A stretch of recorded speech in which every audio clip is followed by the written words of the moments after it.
Күбөлөрдүн сөздөрү дейт. Мисал үчүн күбөлөр болсо свидетели демек ей деген окончание кошулуш керек. Свидетелей болот. Мисал үчүн сөз десек слово сөз, слова кылсак сөздөр болот.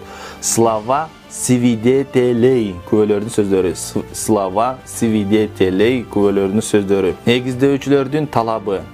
Требование основателей. Требование основателей болот. Андан кийин алуучулардын укуктары. Укук десе право, права десек укуктары. Кылсак укуктар болот. Демек, алуучу получатель, получатели, родительный падежде получателей болот. Значит, ошондо, демек, ошондо алуучулардын укуктары десек права получателей болот. Права получателей. Права получателей. Модельдердин салыштырылышы. Сравнение моделей. Сравнение моделей болот.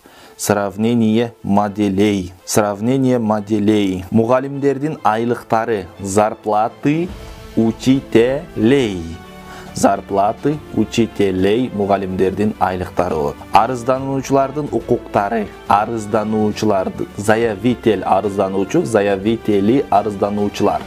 Эми родительный падежде болсо заявителей болот. Ошондо арыздануучулардын болот. Укуктары. Права заявителей. Права заявителей арыздануучулардын укуктары. Жеңүүчүлөрдүн тизмеси. Жеңүүчүлөрдүн тизмеси. Жеңүүчүлөрдүн тизмеси. Список победителей. Список победителей болот. Список победителей.